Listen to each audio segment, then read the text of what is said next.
ఆంధ్రప్రదేశ్లోనే కాదు, దేశవ్యాప్తంగా కూడా చాలా చోట్ల సాధారణ ఎన్నికల్లో ఫలితాలు వచ్చిన దగ్గర నుండి ఈవీఎంల మ్యానిపులేషన్ చుట్టూ అండ్ లెక్కించడం అంటే పోలైన వాటికంటే ఎక్కువ లెక్కించడం లేదా తక్కువ లెక్కించడం లేదా ఓట్ల తారుమారు, వీటి చుట్టూ చర్చ జరుగుతూనే ఉంది. ఎప్పటి నుంచో ఆ కౌంటింగ్ ఫలితాలు వచ్చిన దగ్గర నుండి దానికి సంబంధించిన ఆధారాలతో కొన్ని సంస్థలు మీడియా సమావేశాలు పెడుతూ ఉన్నాయి.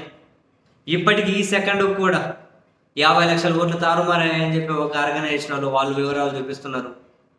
అంటే ఈ రోజు కూడా కాసేపటి కిందట కూడా మరో ఆర్గనైజేషన్ వాళ్ళు పెట్టి 538 నియోజకవర్గాల్లో ఓట్ల తారుమారాయని చెప్పి అంటున్నారు.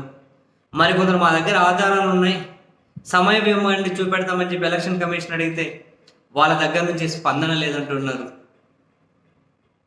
ఎంతమంది ఎన్ని ఆధారాలు చేతిలో పట్టుకొని మాట్లాడుతూ ఉన్నా కూడా అదంతా అరణ్య రోదనగానే మిగిలిపోతూ ఉంది.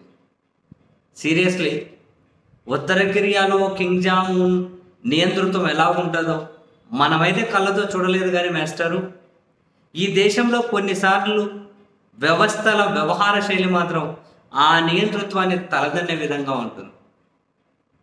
ఎలక్షన్ కమిషన్ అనే ఒక వ్యవస్థ ఇంతమంది ఇంత పెద్ద చర్చ చేస్తూ ఉంటే, ఇన్ని ఆధారాలు చూపెడుతూ ఉంటే, కనీసం అదిగో సో అండ్ సో డే ఈరోజు ఈ టైం నుంచి ఈ టైం వరకు మా టెక్నికల్ టీమ్ తోటి మేము అవైలబిలిటీ ఉంటాం, మీ దగ్గర ఏమేమి ఆధారాలు ఉన్నాయో ఎవరెవరు మాట్లాడతారో వచ్చి రండి, మీరు చూపించండి, మేము క్లారిఫికేషన్ ఇస్తామని ప్రజాస్వామ్య దేశంలో ఒక వ్యవస్థ ఆ మాట కూడా అనలేకపోతుంది. ఎవరు ఎంత నెత్తినోరు పట్టుకున్నా అరుచుకుంటారు, పోతారు, వాళ్ళతో అయ్యేదేముంది పోయేదేముంది లేదు.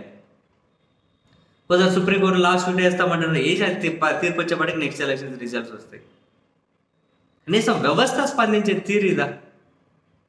వాళ్ళకి టైం ఇవ్వాలి కదా, వాళ్ళు చెప్పేది వినాలి కదా, క్లారిటీ అన్నా క్లారిఫికేషన్ అన్నా ఇవ్వాలి కదా. దానికోసం ఎలక్షన్ కమిషన్ ఒక టైం అన్నా కేటాయించాలి కదా. ఎవరు ఎంత మొత్తుకున్నా మాకేమీ సంబంధం లేదన్నట్టు ఇంత ఇంత ఇంత దారుణంగా ఉండడం ఏంటో.